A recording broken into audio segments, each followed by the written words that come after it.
আসসালামু আলাইকুম রহমতুল্লাহ।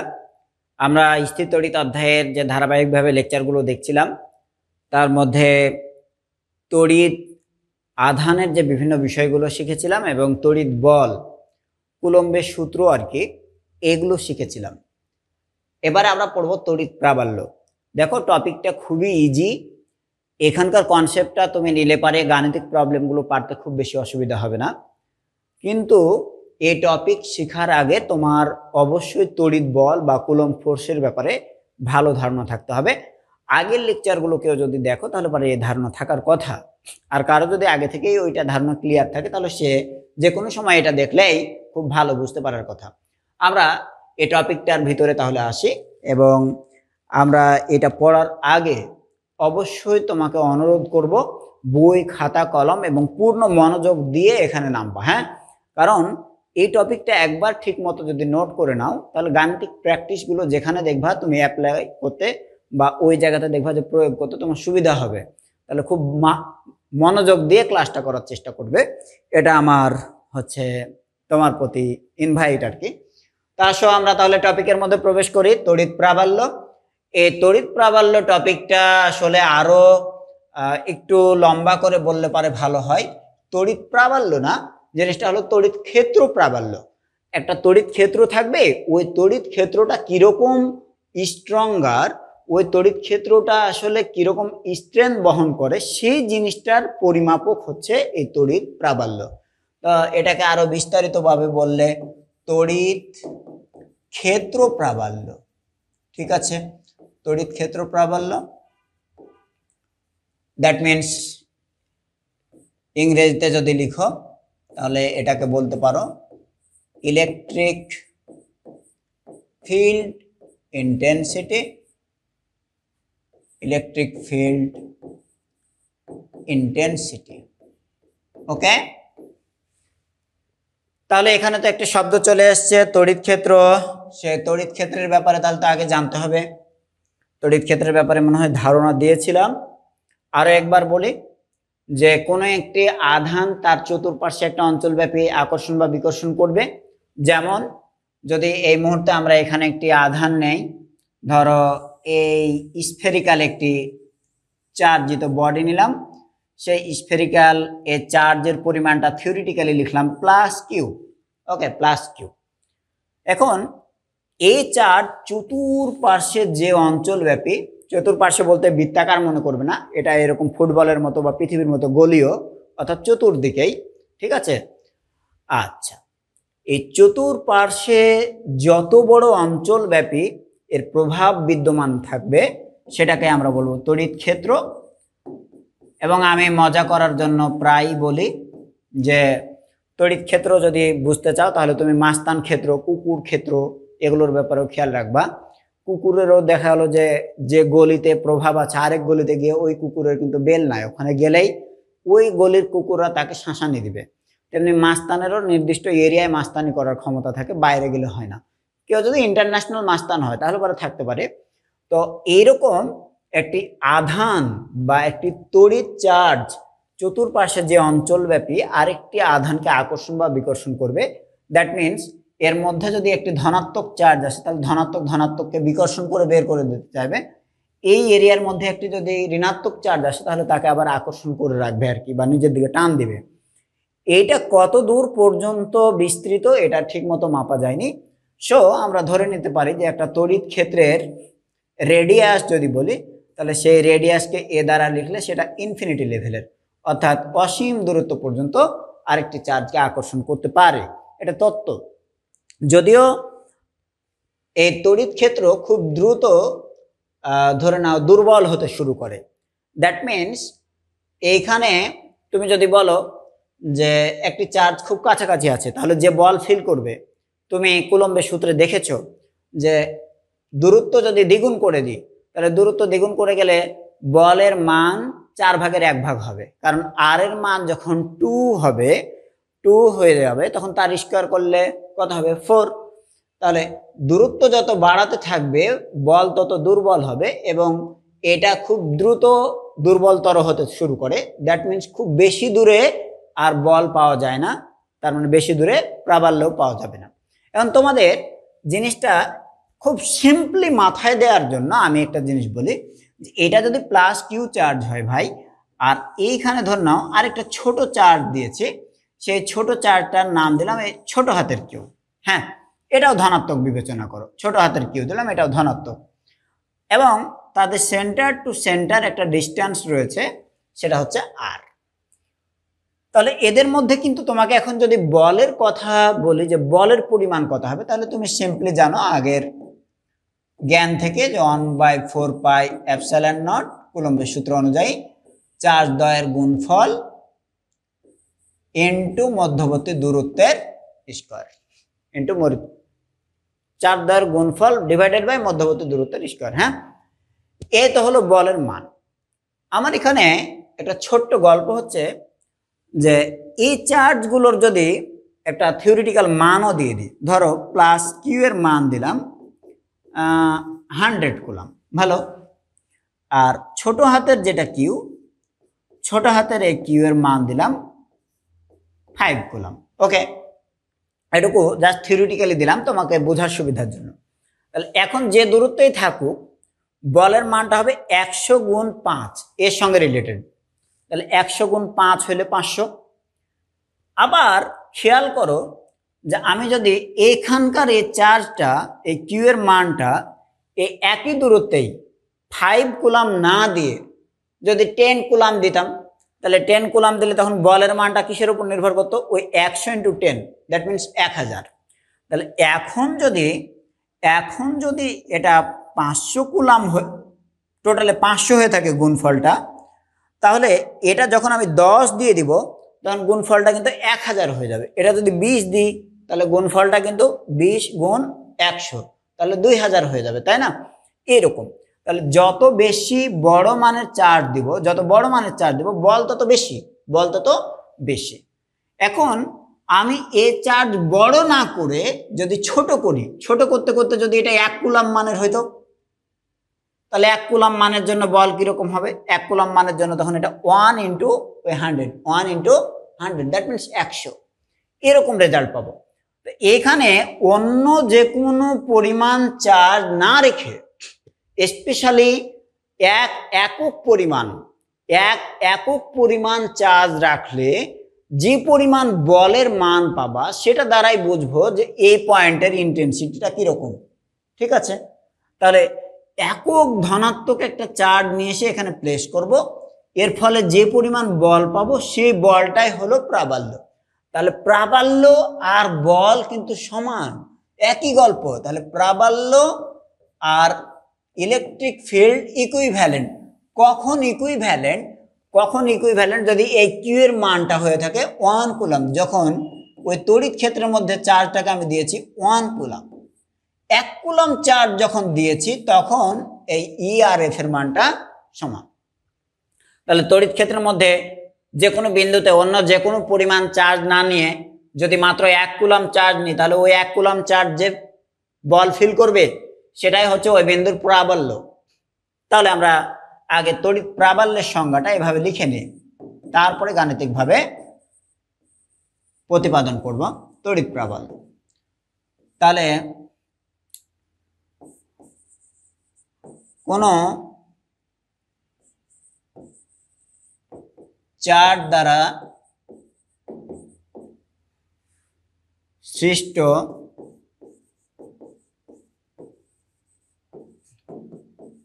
তড়িৎ ক্ষেত্রের মধ্যে তড়িৎ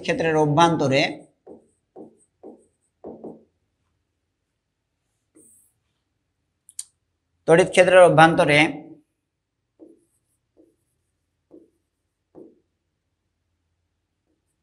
একক আধান যে বল অনুভব করে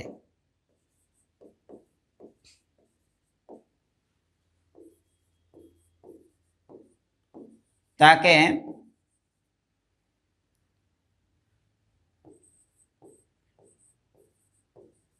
ওই বিন্দুর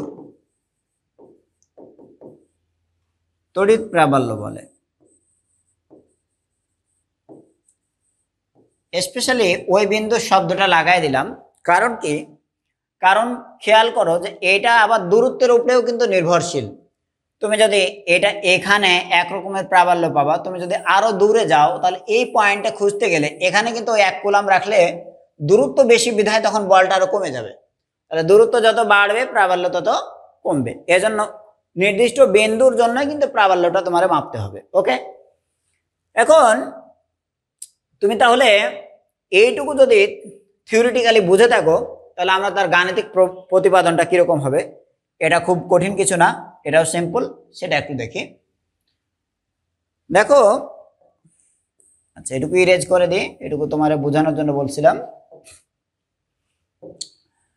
একটু খেয়াল করো যে এই প্লাস কিউ এর মান কিন্তু আমি ধরো জানি না, তো এইটা যে পরিমাণ বল ফিল করে সেটা কিন্তু আমি নির্ণয় করেছি। এটা আমি এবার এই প্লাস কিউ চার্জ এই পরিমাণ বল ফিল করছে, তাহলে প্লাস কিউ না রেখে যদি 1 কুলাম মানে রাখতাম তাহলে কি পরিমাণ বল ফিল করতো সেটা তুমি কিন্তু এখান থেকে ঐকিক নিয়মে বের করে নিতে পারো। তাহলে ব্যাপারটা হচ্ছে যে প্লাস কিউ কুলাম চার্জ বল অনুভব করে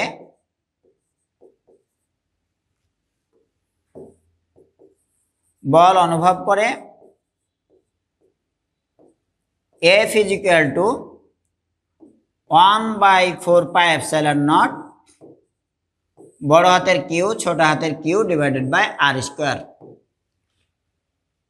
ঠিক আছে, যেখানে বড় হাতের কিউ ক্ষেত্র সৃষ্টিকারী চার্জ আর এই ছোট হাতের কিউ ধরে নাও এই সময়ে তার ওই ক্ষেত্রের মধ্যে থেকে নিজে একটা বল ফিল করছে।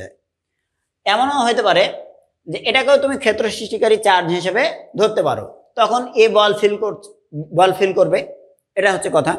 তো আমরা এটাকে ধরে নিচ্ছি যে এ বল ফিল করছে, এটা নিয়ে এখন আমি চিন্তা করছি, অর্থাৎ এটা এখন আমার টেস্ট চার্জ। তাহলে প্লাস কিউ কুলাম চার্জ যদি এই পরিমাণ বল ফিল করে, দেন এখানে 1 কুলাম চার্জ যদি রাখতাম তাহলে 1 কুলাম চার্জ বল অনুভব করবে আরো কম, ঐকিক নিয়মে তাহলে ভাগ হবে। তাহলে 1 কুলাম চার্জ যে বল অনুভব করবে সেটা হবে F ভাগ কিউ। তাহলে সেই F ভাগ কিউ এর মানটা কত হবে? 1/4πε0। ভালো, এটারে যদি তুমি ওই ছোট হাতের কিউ দিয়ে ভাগ দাও তাহলে ছোট হাতের কিউ দিয়ে ভাগ দিলে শুধু উপরে এই বড় কিউ থাকলো, ভাগ হলো আর স্কয়ার, এতটুকু বল অনুভব করবে। এই যে 1 কুলাম চার্জ যে পরিমাণ বল অনুভব করলো সেটাকেই বলা হবে প্রাবল্য, এটাকেই বলা হবে প্রাবল্য বা ইলেকট্রিক ফিল্ড ইন্টেন্সিটি এ।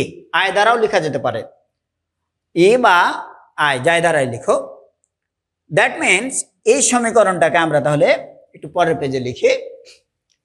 তাহলে ই ইজ ইকুয়াল টু পাইলাম মোট বলকে আমরা কিউ দিয়ে যদি ভাগ দিই তাহলে প্রতি 1 কুলাম্বের জন্য কত বল সেটা পাইলাম।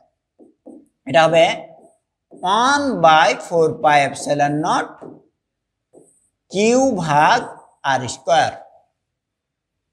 জানার ব্যাপার হলো যে ই সমান যদি তাহলে এটা হয়ে থাকে, দ্যাট মিনস ফাইনালি ই সমান তুমি পেলে 1/4πε0 ক্যাপিটাল কিউ ভাগ আর স্কয়ার। এটুকু তো ধ্রুবক তুমি জানো, তাহলে এটুকু যদি ধ্রুবক হয় দেন ই ইজ প্রপোর্শনাল টু কিউ ভাগ আর স্কয়ার। তাহলে ক্ষেত্র সৃষ্টিকারী চার্জ কিউ ছিল আর আর দূরত্বে প্রাবল্য খুঁজছিলাম। তাহলে প্রাবল্য নির্ভর করবে ক্ষেত্র সৃষ্টিকারী চার্জ এবং দূরত্বের বর্গের এ দুটোর উপরে। ক্ষেত্র সৃষ্টিকারী চার্জ যত বড় হবে, বড় মানে চার্জ হলে তার ইলেকট্রিক ফিল্ড বড় হবে, ইলেকট্রিক ফিল্ড ইন্টেন্সিটিও বড় হবে, শক্তিশালী হবে। আর যত দূরত্বে গিয়ে খুঁজবা এটা তত ছোট হবে, এই আর কি মিনিংটা। এখান থেকে তাহলে এটাই একটা সমীকরণ। খেয়াল করো যে আমি যদি বলি যে এটা একটা ক্ষেত্র সৃষ্টিকারী চার্জ, এই ক্ষেত্র সৃষ্টিকারী চার্জকে আমি বললাম 100 কুলাম নাম দিলাম, আর এখান থেকে এইরকম একটা বিন্দু দিয়েছি, এই পয়েন্টের নাম দিলাম পি, এর দূরত্বটা দিলাম 2 মিটার। তাহলে এই 2 মিটার দূরত্বে প্রাবল্য কত? তাহলে এই জায়গাতে প্রাবল্যকে যদি পি পয়েন্টে প্রাবল্যকে ই অফ পি নামে ডাকে, তাহলে অত ভঙ্গিমা করে না লিখে ডিরেক্ট বলে দিই তাহলে সূত্রটা ছিল 1/4πε0 ক্ষেত্র সৃষ্টিকারী চার্জ ভাগ দূরত্বের স্কয়ার। তো 1/4πε0 এর মান আমরা জানি 9 × 10⁹।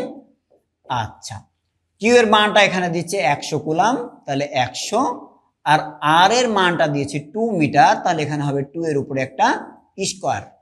তাহলে 4 দিয়ে 100 রে ভাগ দিলে 25 দিয়ে 9 কে গুণ করে দিয়ে যে রেজাল্ট হবে সেটা করতে পারো তুমি। হ্যাঁ, তাহলে সব মিলিয়ে 25 গুণিত 9 × 10⁹ এই হলো পরিমাণ। এখন এককটা কি? এককটা হচ্ছে, দেখো এই ই সমান সমীকরণে তুমি দেখতে পাচ্ছ যে E equal to ball F ভাগ একটি চার্জ। তো বলের একক আমরা সবাই জানি নিউটন, আর নিচে চার্জের একক কুলাম। কুলাম উপরে গেলে হয়ে যাবে নিউটন পার কুলাম। তাহলে এটার একক হচ্ছে নিউটন পার কুলাম। তাহলে আমরা একক হিসেবে বসাই দিলাম নিউটন পার কুলাম। ওকে, নিউটনকে ভাঙচুর করে বিভিন্ন একক তুমি বানাতে পারো। তার যে বেসিক রাশিগুলো রয়েছে ওই বেসিক রাশিগুলোতে তুমি ভাঙতে পারো। ওই অনুযায়ী একক কখনো কখনো ভিন্ন রূপে আসতে পারে। আচ্ছা, হ্যাঁ, এটা চাইলে পারে তোমরা আবার গুণও করতে পারো। যেমন 4×25 যদি 100 হয়, তাহলে 8×25 200, আর আরো একটা 25, that means 225 × 10⁹ newton per coulomb. Okay, এ হচ্ছে বিষয়। স্যার, এটা যদি বুঝে থাকো বা সায়েন্টিফিক আকারে যদি লিখি, আমরা যদি আরো এখানে 2 ঘর বামে যদি দশমিক দিই, তাহলে দ্যাট মিনস এখানে 100 ভাগ করেছি, তাহলে এখানে 100 গুণ করতে হবে। 100 গুণ করলে হয়ে যাবে 10⁻11। এইটা ছিল এর তড়িৎ প্রাবল্যের গাণিতিক সমীকরণ। ওটার সঙ্গে তোমার বুঝতে অসুবিধা হয়েছে কিনা জানি না, তবে এইখান থেকে এবার স্পেশাল কিছু কথা রয়েছে। যারা এই লেকচারটা দেখবে সে এই স্পেশাল এই অংশটুকু মাথায় যেন রাখে। স্পেশাল কথাটা কি, তোমাকে আমি এটা শেখানোর জন্য শিখিয়েছি। এটার গল্পটা হচ্ছে যে তড়িৎ ক্ষেত্র সৃষ্টিকারী চার্জকে তুমি যদি বড় হাতের প্লাস কিউ দাও, এই চার্জটা এখানে দিলাম, এখান থেকে এই দূরত্বে একটা চার্জ দিয়েছিলাম, ওই চার্জটাকে কিন্তু ধরে নাও 1 কুলাম বলে দিয়েছি বা 1 একক। মাথায় রাখবা, এখানে যদি একটা বিন্দু চার্জ রাখতাম তাহলে বিন্দু চার্জ, আরে ভাই এখন বিন্দু চার্জ কতটুকু নিবা? 0 না, এটার মিনিমাম বলতে 1 ইউনিট বিবেচনা করা হবে। 1 ইউনিট মানে কিন্তু 1 কুলাম সেটা না, আমি গায়ের জোরে 1 কুলাম লিখেছি কারণ ওটাও একটা ইউনিট, কুলাম্ব একটা ইউনিট। বাট এটা যত ছোট বিবেচনা করতে পারো, এরকম হতে পারে যে 1 ESU, ইলেকট্রোস্ট্যাটিক ইউনিট, মানে একদমই ক্ষুদ্রতম একটা মানে নিয়েছো। হ্যাঁ, এটা তাহলে মাথায় রাখবা। এখন আমি এটা যদি না শেখাই, তাহলে পরে কোনো কোনো জায়গাতে গিয়ে হয়তো দেখবা যে হায়ার লেভেলে আরেক রকম শিখছো, তখন প্যাঁচ লাগতে পারে। এটা একটা বিন্দু চার্জ যদি হয় তাহলে যে পরিমাণ বল ফিল করবে, ঠিক আছে, তাহলে এই বলের পরিমাণটাই হলো এই বিন্দুর প্রাবল্য। ওকে, এখন এখানে তোমার একটা স্পেশাল কথা গেল, এটা তাহলে 1 নম্বর গল্প, এটা ছিল 1 নম্বর কথা। 2 নম্বর কথা হচ্ছে যে E = F ভাগ কিউ পেয়েছো, তাহলে যদি কখনো ওই পয়েন্টে বলের মান হিসাব করো তাহলে কত পাবা? তাহলে ওই পয়েন্টে বলের মানটা পাবা F = Q × E। এটা তো সহজ কথা। তো সহজ কথা কেন বললাম? সহজ কথা এজন্য বললাম যে আমরা আগের যে গাণিতিক প্রবলেমটি সলভ করেছি সেটাতে আরেকবার একটু চোখ বুলাই। ভাই, এই পয়েন্টে প্রাবল্য হিসাব করলাম, এই প্রাবল্যর মানে হলো যে 1 কুলাম চার্জ রাখলে এই পরিমাণ বল ফিল করবে, 1 কুলাম চার্জ রাখলে এই পরিমাণ বল ফিল করবে। এবারে এখানে তোমাকে যদি বলে যে এই বিন্দুর প্রাবল্য 2.25 × 10⁻11 নিউটন পার কুলাম, তাহলে এখানে যদি এবার 5 কুলাম মানের একটা চার্জ নিয়ে আসি তাহলে কত বল ফিল করবে? তাহলে 5 কুলাম মানের বল নিয়ে আসলে 1 কুলাম্বের জন্য যদি বল এত হয়, তাহলে 5 কুলাম্বের জন্য বলটা হবে তার 5 গুণ। ওকে, এটা হচ্ছে মিনিং। তাহলে একটা জায়গার ইন্টেন্সিটি মাপা হয় যে ওটা কতটুকু প্রবল এটা বোঝার জন্য। তাহলে এখানে যত বড় চার্জ দিব ওই ইন্টেন্সিটি তত গুণ বল কাজ করবে। ওকে, এ হচ্ছে কথা। তাহলে আমরা যদি এরকম ভাবে আরেকটা গাণিতিক প্রবলেম সেট করতাম তাহলে কি হতো যে ক্ষেত্র সৃষ্টিকারী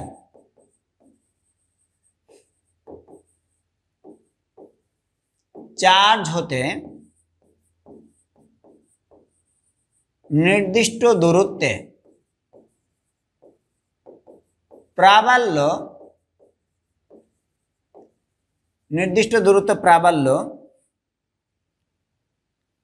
ধরো 50 নিউটন পার কুলাম। ওই বিন্দুতে 3 কুলাম মানের চার্জ রাখলে বল কত হবে?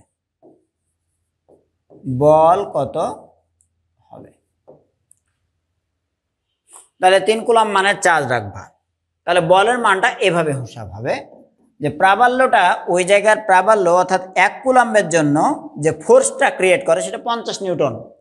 50 নিউটন পার কুলাম, প্রতি কুলাম্বের জন্য 50 নিউটন। তাহলে আমি রাখছি এখন কত? 3 কুলাম। প্রতি কুলাম্বের জন্য যদি 50 নিউটন হয় তাহলে 3 কুলাম্বের জন্য 350 হবে। ওকে, দ্যাট মিনস 150। তাহলে এটা 3 আর এটা 50 গুণ করলে 150 নিউটন। এবার কিন্তু আর তুমি এ পার কুলামটা দিবা না। আরে ভাই, ওই পার কুলাম আর কুলাম কেটে গেছে।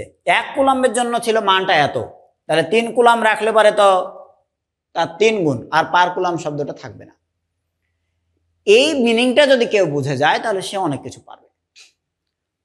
এর পরের ব্যাপারটা হলো যে স্পেশালি আরেকটা জিনিস, তাহলে এটা 2 নাম্বার গেল। আরেকটা জিনিস বলবো, এটার ফিচারগুলো কি। 3 নাম্বার কথা হচ্ছে যে বল যেহেতু ভেক্টর রাশি তাহলে প্রাবল্যও ভেক্টর রাশি হবে। কারণ বল ভেক্টর রাশি, প্রাবল্যের এখানে দেখো ভেক্টর না হওয়ার তো আর কোনো চান্স নাই। ভেক্টরকে তুমি স্কেলার দিয়ে ভাগ করলে কি সেটা কোনোদিন স্কেলার হবে? তাহলে বল ভেক্টর রাশি হতে প্রাবল্য ভেক্টর রাশি, তাহলে প্রাবল্য ভেক্টর রাশি।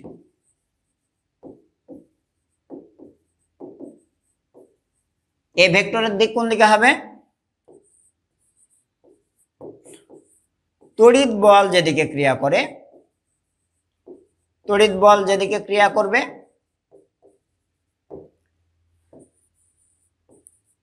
তড়িৎ প্রাবল্য সেই বরাবরই হবে। তড়িৎ প্রাবল্য সেদিকে ক্রিয়া করে।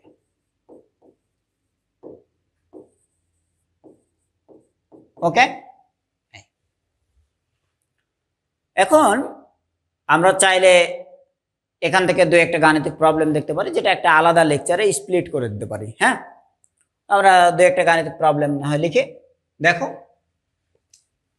ধরো তড়িৎ প্রাবল্যের হিসাব করবো, তো আমরা একটা এই টাইপের গাণিতিক প্রবলেম দিই।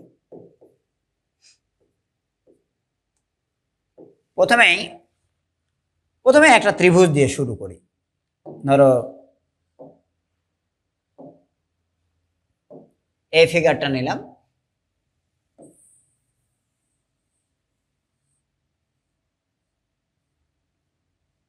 ঠিক আছে? এই ফিগারটা নিলাম। এই ফিগারের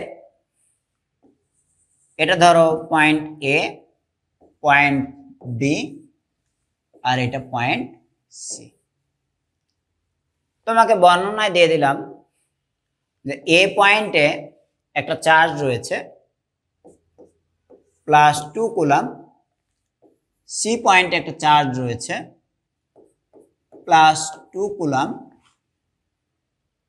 ওকে, আর প্রত্যেকটা বাহুর দূরত্ব দিয়ে দিলাম, ধরে নাও প্রত্যেকটা বাহুর দূরত্ব 1 মিটার করে।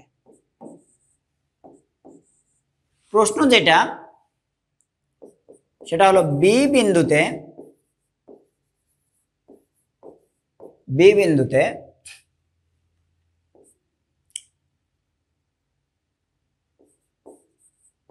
প্রাবল্য কত হবে।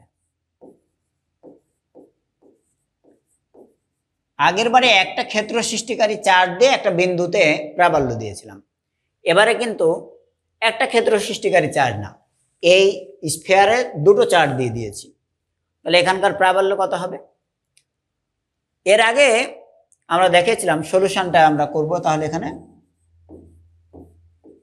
তোমাদের একটা কথা বলেছিলাম যে ধনাত্মক চার্জের বলরেখাগুলো বহির্মুখী, তাহলে সেটা যে ক্ষেত্রটা সৃষ্টি করবে এ টাইপের, মানে বাইরের দিকে বলরেখাগুলো ছুটে ছুটে যায়। তার মানে আরেকটা ধনাত্মক চার্জকে যদি এখানে আরেকটা প্লাস চার্জকে যদি নিয়ে আসো, তাহলে তাকে একদম সোজা ঠেলে দূরে পাঠিয়ে দিবে। অন দ্য আদার হ্যান্ড ঋণাত্মক চার্জের জন্য বলরেখাগুলো অন্তর্মুখী। হ্যাঁ, ঋণাত্মক চার্জের জন্য বলরেখা অন্তর্মুখী, একদম ভিতরের দিকে টান দিবে যে কোনো জিনিসটা। ঋণাত্মক ঋণী নিজের দিকে নিতে চায়, পেতে চায়, ধনী বাইরে বের হয়, ত্যাগ করতে জানে আর কি। যাই হোক, আমরা +2 কুলাম আর +2 কুলাম দুইটি পয়েন্টে দিয়েছি। তোমারে আরেকটি পয়েন্টে অর্থাৎ বি বিন্দুতে প্রাবল্য নির্ণয় করতে বললো। তাহলে মাথায় রাখবা, ধনাত্মক চার্জের জন্য বলরেখা যদি বহির্মুখী হয়, তাহলে এ ধনাত্মক চার্জ এখানে যে কোনো একক চার্জকে যদি রাখো, পয়েন্ট চার্জ, টেস্ট চার্জ, তাহলে তাকে ঠেলে বের করে দিতে চাইবে। তাহলে একে যদি এদিকে বিকর্ষণ করে বের করে দেয়, তাহলে এইদিকে এই বরাবর প্রাবল্য যাবে, প্রাবল্যটা যাবে এই বরাবর। তাহলে এই প্রাবল্যকে যদি আমি E1 নাম দিই আর ডিরেকশনটা দেখিয়ে দিলাম এদিকে, আবার এইখানকার 2 কুলাম চার্জ এই বরাবর কিন্তু এটা প্রাবল্য সৃষ্টি করবে, এটাকে E2 নাম দিলাম। তাহলে এটার জন্য এই পয়েন্টের প্রাবল্যর মান হিসাব করব আর ডিরেকশনটা কিন্তু এই বরাবর যাবে সোজা, এখানে যে কোনো একটা চার্জকে রাখতে চাইলেই। তোমার মাথায় এবার কোনো জট যদি লেগে থাকে তাহলে জটটা খুলে দিচ্ছি, আর যদি জট না লেগে থাকে আলহামদুলিল্লাহ, খুবই ভালো। আলাদাভাবে চিন্তা করো যে সি পয়েন্টের চার্জটি যদি না থাকতো, শুধু এ পয়েন্টের চার্জের জন্য এ বিন্দুতে একটা প্রাবল্য সৃষ্টি হবে, সেই প্রাবল্যের ডিরেকশন থাকবে। আগের লেকচারে বলছি ডিরেকশন কোন দিকে হবে, তাহলে ডিরেকশনটা হবে, এটা যেহেতু ধনাত্মক চার্জ ডিরেকশন দেবে এরকম ঠেলে সোজা বের করে দিতে চাইবে, হ্যাঁ, রেডিয়াস বরাবর। তাহলে এইটার জন্য প্রাবল্যের ডিরেকশন হবে এদিকে, আর এই চার্জের জন্য প্রাবল্যের ডিরেকশন হবে এই দিকে, হ্যাঁ, আলাদা আলাদাভাবে। এখন দুটোই যদি একসঙ্গে থাকে তাহলে পরে এই দুটো প্রাবল্যের ভেক্টর যে তোমার যোগ, ভেক্টর যেটা লব্ধি তৈরি হবে সে লব্ধি বরাবর হবে প্রাবল্য। ভালো কথা। এবার প্রাবল্য হিসাব করি, E1 এর মান কত হবে। E1 দ্যাট মিনস এখানকার এই +2 কুলাম চার্জের জন্য প্রাবল্য হবে 9 × 10⁹। লিখছি না সূত্র, ডিরেক্ট লিখে দিচ্ছি। চার্জের মান 2 আর চার্জ হতে দূরত্বটা কত দিয়েছি 1 মিটার, তাহলে 1 এর স্কয়ার। আলটিমেটলি 1 এর স্কয়ার করলে পরে 1 থাকলো, তাহলে 2 আর এটা গুণ করলে হলো 18 × 10⁹ নিউটন পার কুলাম। কোন বরাবর আমি যদি বলি, তাহলে এখন এ বি বরাবর, এ থেকে বি এর দিক বরাবর সোজা যাবে, হ্যাঁ, হলো এ বি বরাবর। ভালো। এন্ড E2 কত হবে,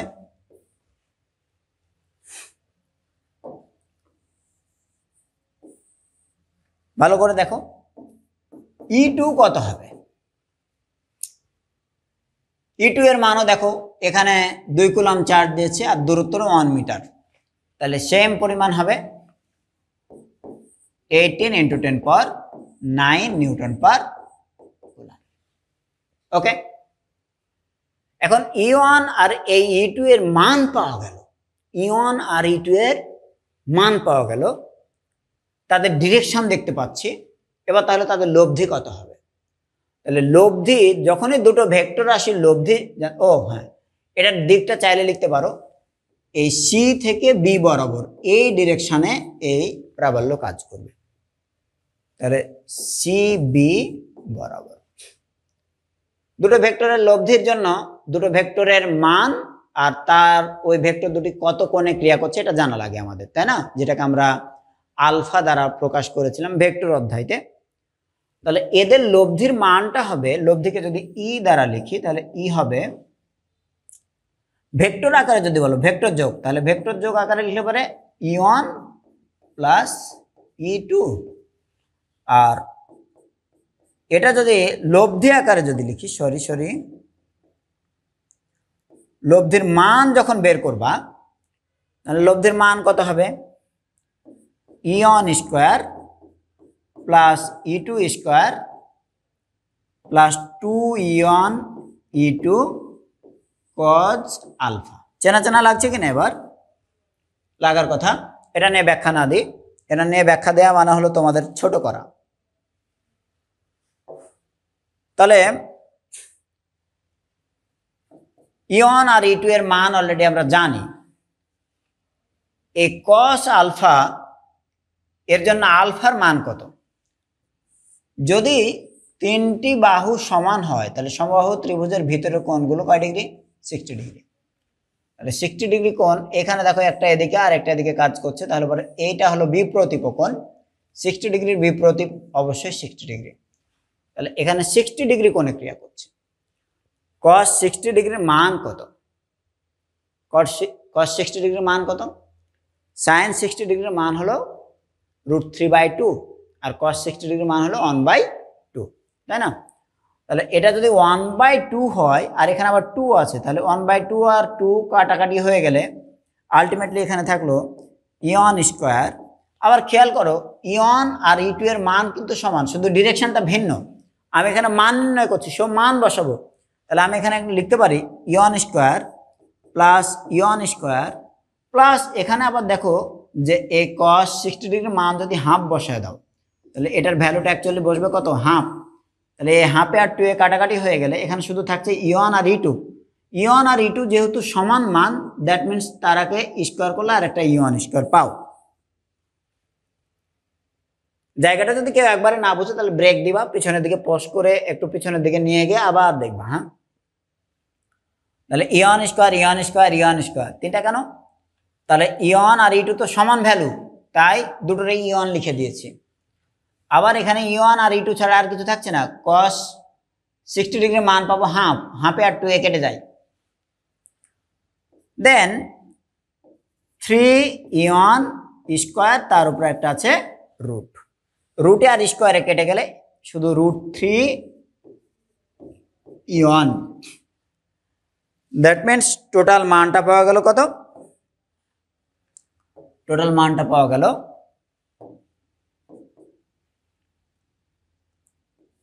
√3 আর E1 এর ভ্যালুটা হলো 18 × 10⁹ নিউটন পার কুলম। টোটালে এটা হচ্ছে অ্যান্সার। ওকে, টোটালে এটুকু অ্যান্সার। আর ডিরেকশন যদি বলা হয় তো এটা তো মান পেলে এই প্রাবল্য কোণ বরাবর কাজ করবে। এই প্রাবল্য কোণ বরাবর কাজ করবে, এই প্রাবল্য কাজ করবে একটা এদিকে এবং দুটো ভেক্টরই আবার সমান মানের। এরা প্রাবল্য হলেও তো বল জাতের বা যে কোনো ভেক্টরই হোক, তাহলে দুটো সমান মানের ভেক্টর যত কোণে ক্রিয়াশীল লব্ধি হবে তাদের মাঝ বরাবর। তাহলে লব্ধি হবে মিডিল বরাবর, এই বরাবর এই লব্ধিটা কাজ করবে। দ্যাট মিনস এর ডিরেকশন এটা। এই জায়গার ডিরেকশন ওই রকম বের করে না দেখালেও চলবে, তুমি সমান মান যেহেতু বলে দেবা।